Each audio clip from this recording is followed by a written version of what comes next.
أعوذ بالله من الشيطان الرجيم. بسم الله الرحمن الرحيم. الحمد لله وبه نستعين وعليه نتوكل، وصلى الله على نبينا محمد وعلى آله وأصحابه أجمعين. أما بعد، السلام عليكم ورحمة الله وبركاته. Ang lahat ng pagpupuri at pasasalamat ay para lamang kay Allah Subhanahu wa Ta'ala. Ating pinasasalamatan at pinupuri sa mga biyaya na Kanyang ipinagkaloob sa atin at ito ay ating tinatama sa araw-araw.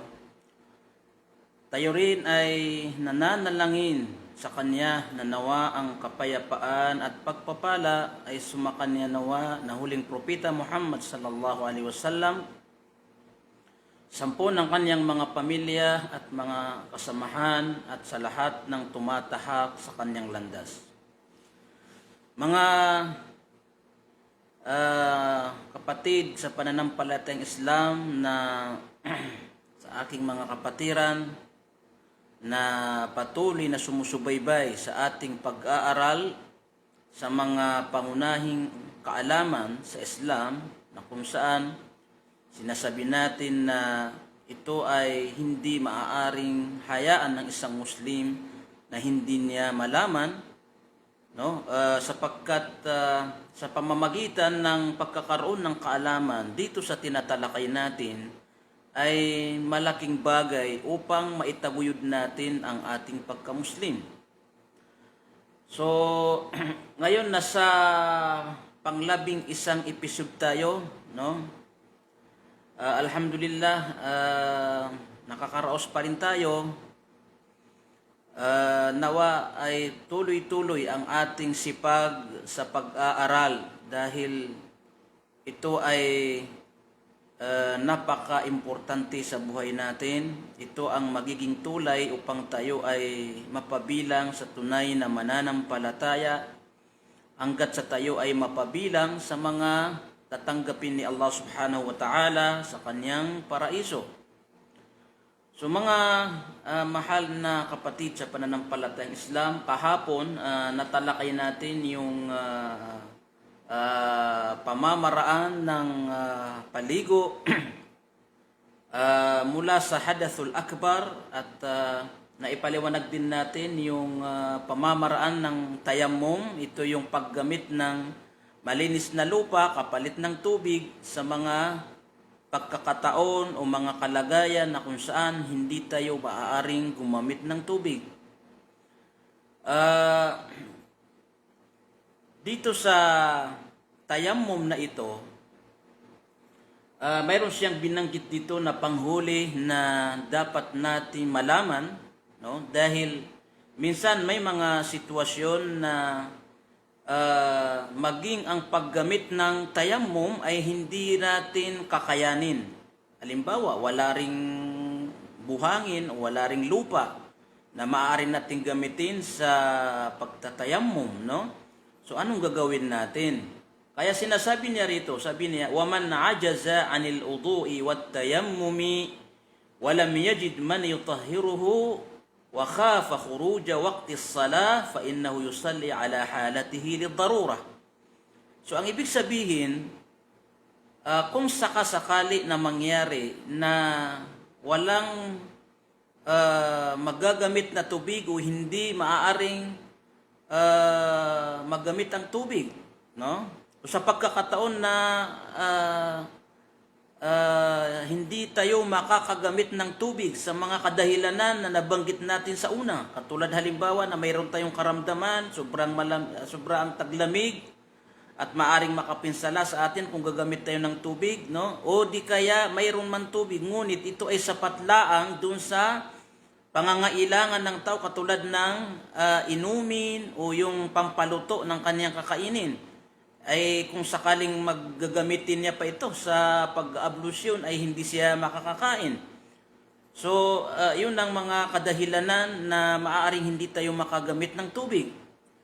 At gayon din sabi niya, kung magkataon na wala rin tayong magagamit na pangtayammum, So, kapag ganun ang nangyari at tayo ay nangangamba na lipasan tayo ng oras ng pagdarasal o matatapos na yung oras ng pagdarasal, so dapat sabihin ang gawin natin ay yusalli ala halatihi lidarura. Pwede na tayong magsala kahit na wala tayong udu, kahit na wala tayong tayammum, kung talagang wala na tayong magawa dahil lahat ng mga yan ay hindi available o di kaya talagang wala tayong pagkakataon na gamitin ang mga iyan, no?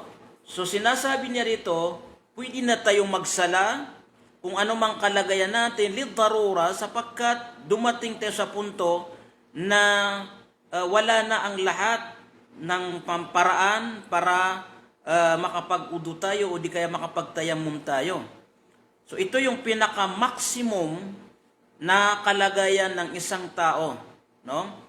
Ito yung tinutukoy ng isang aya sa Quran na fattaqullaha mastata'tum. Katakutan niyo si Allah subhanahu wa ta'ala ayon lamang sa inyong kaya. Ibig sabihin, gusto natin mag-udo kaso walang tubig. O kaya may karamdaman tayo, o di kaya may tubig naman tayo, ngunit ito ay sapat lang sa iinumin natin o pampaluto natin doon sa kakainin natin. At wala ring available na malinis na lupa para magamit natin sa tayammum. So hindi maaari na hindi tayo magsasala. So magsasala tayo dahil wala tayong pananagutan doon sa mga kondisyon sa sala na kung saan hindi applicable sa time na yon. Hindi available sa time na yon. Yun ang ibig sabihin na sinasabi niya rito, فَإِنَّهُ يُصَلِّ عَلَى حَالَتِهِ لِضَرُورَةٍ. So, yun din yung sinasabi natin sa aya na sinabi ni Allah subhanahu wa ta'ala, فَاتَّقُوا اللَّهَ مَا اسْتَطَعْتُمْ. So, sana maliwanag yun mga sister, no? Sa mga nakikinig dyan. Yun ang gagawin natin kung sakasakali na dumating sa punto na hindi tayo makakagamit ng tubig at wala rin tayong pangtayammum. So kung ano man ang kalagayan natin ay magsala na tayo dahil sa ganung kalagayan ay malawak ang pasensya ni Allah subhanahu wa ta'ala. Alam niya yung ating sitwasyon, subalit kailangan nga natin magsala dahil yung ating kalagayan ay nandun na tayo sa kalagayan na sukdulan yung ating kalagayan na kung saan wala nga tayong magagamit na tubig at wala rin tayong magagamit na malinis na lupa na pangtayammum. So yun ang gagawin natin. Hindi po pwede na sabihin natin na hindi ako magsasala kasi hindi ako pwede mag-ablusyon, walang tubig, walang lupa, walang tayammum. So hindi na lang ako magsasala. Hindi pwede yun. Kailangan magsala na tayo. Okay? Ngayon, mga kapatid na mga masisipag sa pag-aaral, dito naman tayo sa al-mashu alal khuffain. Yung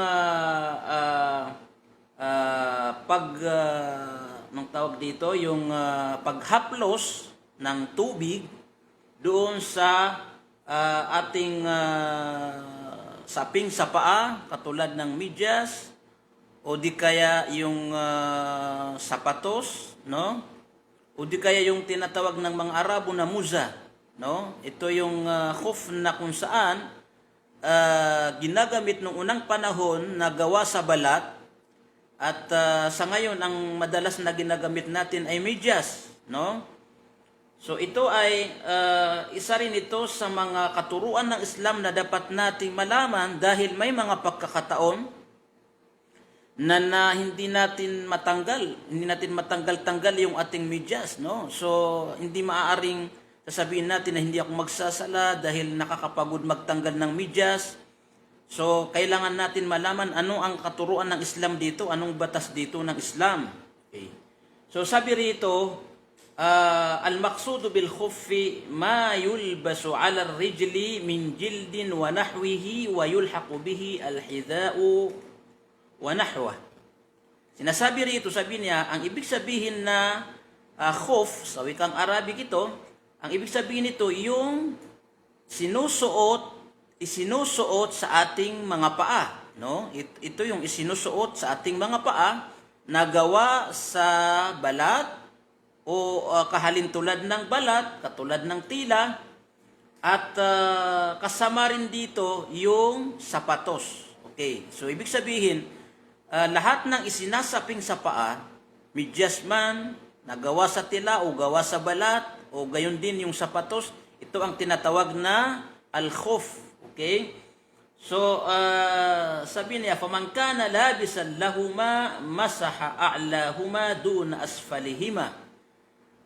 Ang mga may suot ng mga nabanggit natin na saping sa paa, ay pinapayagan sila na hindi na hugasan ang kanilang paa, no? Sa halip na hugasan nila ang kanilang paa, ay haplosin lamang yung ibabaw ng paa, huwag ang ilalim. So hahaplosin lamang ng basang tubig yung ating sapatos, yung ating medyas, o yung kung anumang nakasaping sa ating paa. So may mga pagkakataon na pwede natin ito gawin. Ngayon ipapaliwanag natin kung ano ang mga panahon at ano ang mga kondisyon nito para mas malinaw sa atin.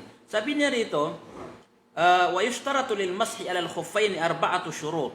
Mayroon tayong sabi niya 4 na mga kondisyon para tayo ay payagan na gumamit nitong ganitong pamamaraan na yun na nga, imbis na huhugasan natin yung ating paa, ay hahaplusin na lamang ng basang kamay natin. Okay.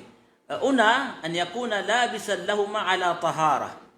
Okay. So, una, dapat nating isuot, no, yung medyas o kaya sapatos na tayo ay nasa estado ng udu. So, dapat yung pagsuot natin ng medyas o di kaya sapatos na hahaplosin na lang natin ng tubig sa oras na tayo ay mag-udu, dapat tayo ay naka-ablusyon muna. Okay. So halimbawa, naka-ablusyon ka na, papasok ka sa trabaho o mayroon kang pupuntahan, saka mo isuot yung medyas natin. Okay? O kaya sapatos natin. Then, pangalawa na kondisyon ay kailangan siguraduhin natin na yung ating isusuot na medyas ay malinis, no? Malinis, wala siyang dumi. Na yung dumi na mga nabanggit natin sa una. Okay? Yun ang pangalawang kondisyon. Kailangan siguraduhin natin na yung medyas na gagamitin natin ay walang dumi. Pangalawa, pinapayagan lamang ang paghaplos ng medyas, no? Imbis na hugasan ay hahaplosin na lamang ng basang kamay, no? Kapag tayo ay nasa estado ng hadathul asghar. Kapag tayo ay nasa estado ng hadathul asghar, yung tinatawag natin na tayo ay nasa kalagayan ng maliit na pagiging marumi. Ito yung tinalakay natin nung una, na kapag tayo nasa hadathul asghar, ay sapat na ablusyon lamang ang ating gagawin, no? Subalit sabi niya, kapag tayo ay nasa estado ng hadathul akbar, no?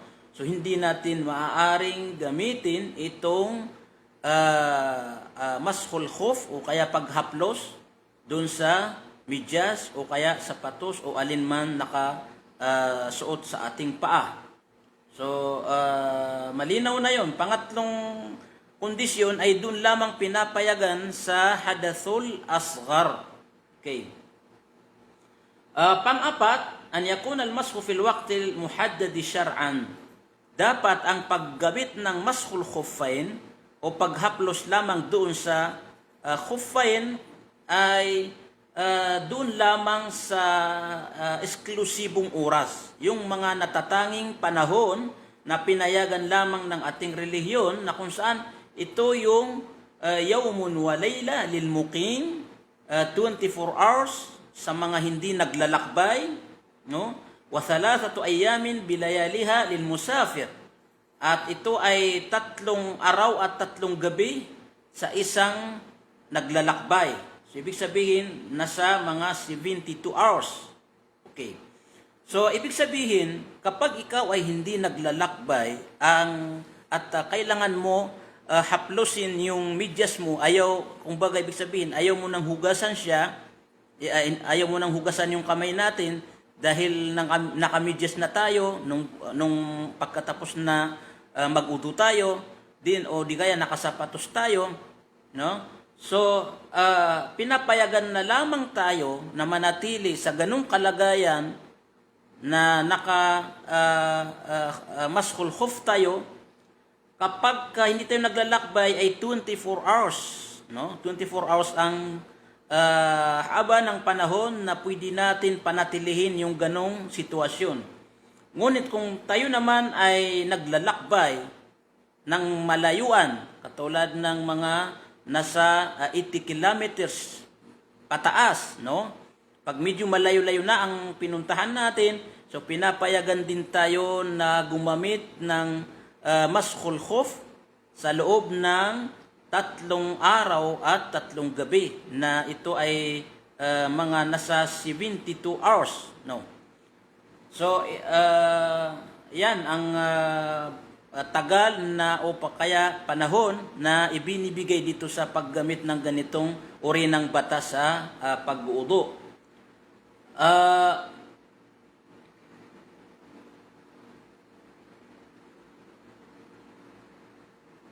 Sabi niya dito,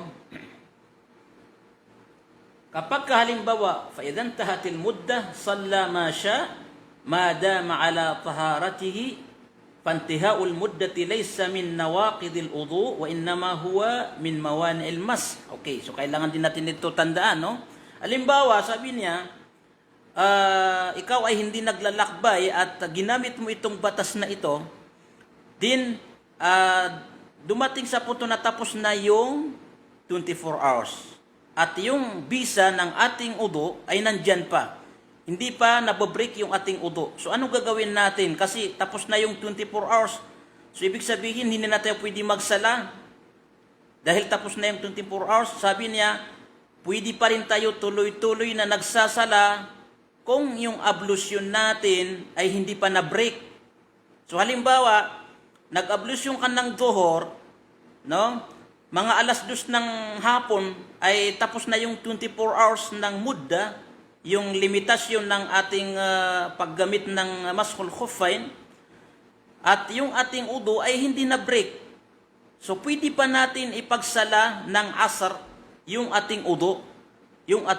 Ang hindi lang natin pwede gawin ay kung sakaling mabreak yung ating udu at dumating sa punto na naubos natin yung 24 hours, so hindi tayo pwede gumamit ng maskul khuffain kasi tapos na yung limitasyon na binigay sa atin ng Islam na 24 hours. Ngunit kung halimbawa hindi pa nasira yung ating ablusyon, yung ating udu, kahit na dumating yung 24 hours, natapos na natin yung limitasyon ng 24 hours, so pwede pa rin natin gamitin yung udu natin na hindi pa nasira sa mga susunod na sala. Katulad ng asar, kung hindi pa na-break, nandiyan na naman ng maghrib, okay pa rin. Yung isya, ganun pa rin.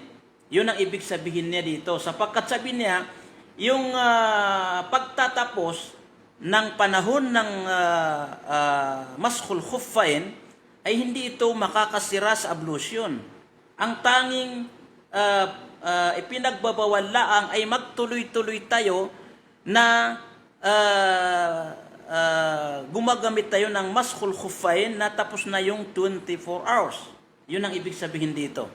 So sana malinaw mga kapatid yung gusto niyang ipaunawa dito, no? Dito sa paggamit ng maskul khuffain. At sinabi nga natin, pag ikaw ay hindi naglalakbay, halimbawa sa bahay ka laang, pwede mo gamitin ito o kaya sa malalapit lang sa sa lugar mo, pwede mo ito gamitin sa loob ng 24 hours. Kung tayo naman ay naglalakbay sa layo mula sa 80 kilometers pataas, so pwede natin gamitin itong batas na ito sa loob ng 72 hours or 3 araw at 3 gabi. Yun ang sinasabi niya rito. Okay.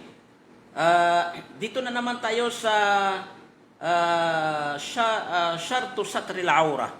yung kabahagi din o kabilang din sa mga kondisyon ng sala, yung matakpan yung aura, no? Yung matakpan yung aura natin. Hindi tayo pwede magsala na nakalabas ang aura natin, hindi natatakpan. So, ano ang ibig sabihin nito? Sabi niya, dapat nang takpan ng sinumang Muslim na gustong magsala ang kanyang aura, no? At mainam na gumamit siya ng pagpaganda sa kanyang pagsasala. Ibig sabihin, dapat yung kasuotan natin ay maganda. Hindi marumi, yung maganda tingnan yung ating gagamitin na kasuotan sa pagsasala. At dapat sa kalalakihan ay siguraduhin na natatakpan ang pagitan ng kanyang pusod at ng kanyang tuhod. Okay? So yun ang pinaka-minimum na tatakpan, dapat matakpan ng isang kalalakihan na magsasagawa ng sala, yung pagitan ng kanyang, mula sa kanyang pusod hanggang sa tuhod.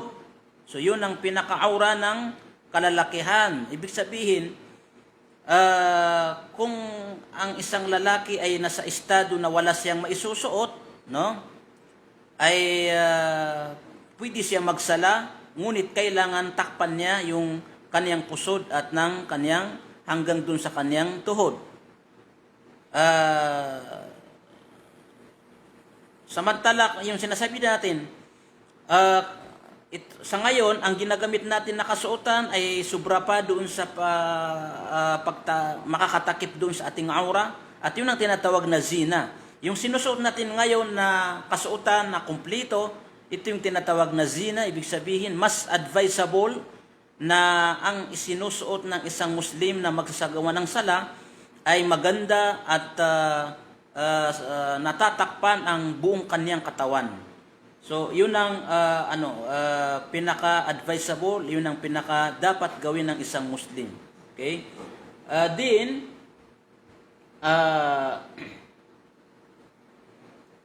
Doon naman sa mga kababaihan, no?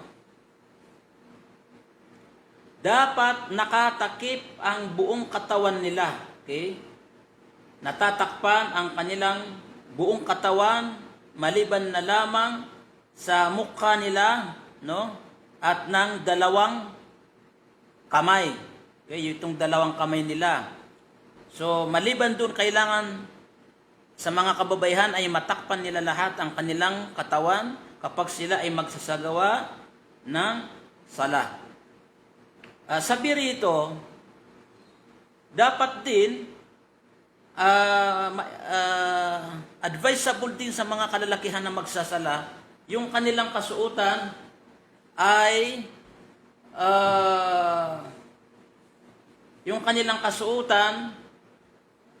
takip nga yung buong katawan nila.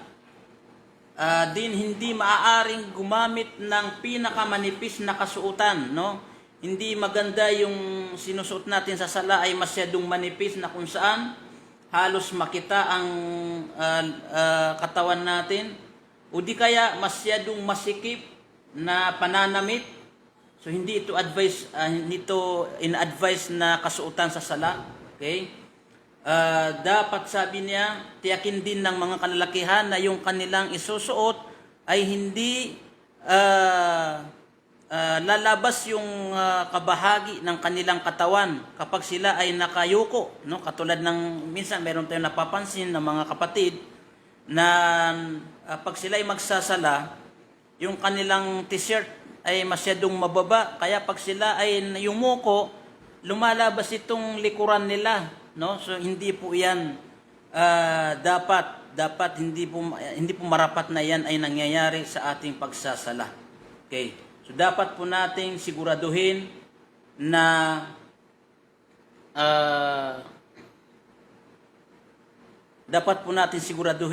yung ating kasuotan ay natatakpan nga yung aura natin at hindi masyadong manipis, hindi masyadong fitted sa ating katawan, hindi masyadong masikip, no? So dapat yun ang isinusuot natin. Sabi niya rin dito, yung mga kababaihan, hindi naman kailangan nila magsuot ng medyas, no?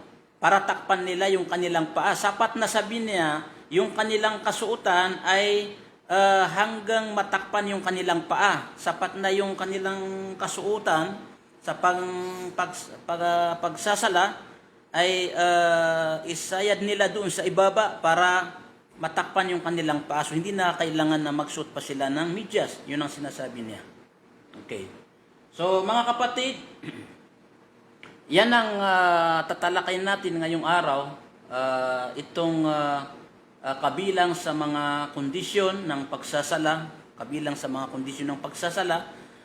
So, kailangan ingatan po natin at lagi nating tinatandaan. Kapag tayo magsasala, yung mga syurut, yung mga kondisyon ng sala, kailangan natin siguraduhin sapagkat napaka delikado na tayo ay nagsasala na hindi natin naisakatuparan ang mga kondisyon ng sala dahil maaaring mawala ng saysay ang ating sala kapag ang mga syurut nito o mga kondisyon nito ay hindi natin naisagawa, naisakatuparan. Okay mga kapatid, maraming salamat sa ating pagsubaybay dito sa ating patuloy na pag-aaral. Tandaan natin, wala tayong layunin dito maliban na para kay Allah Subhanahu wa Ta'ala, para maunawaan natin ng maigi ang ating relihiyon, paano natin isasabuhay, dahil dito nakasalalay ang tagumpay natin dito sa mundo hanggang sa kabilang buhay. So hanggang sa muli, inshallah, makita-kita na naman tayo sa Friday, no? So nawa gantimpalaan tayo ng Allah Subhanahu wa Ta'ala dito sa ating pagsusumikap. Hanggang dito lamang, wa akhiru da'wana alhamdulillahi rabbil alamin. Subhanakallahumma wa bihamdik, asyhadu an la ilaha illa anta, astaghfiruka wa atubu ilaik. Wassalamu alaikum warahmatullahi wabarakatuh.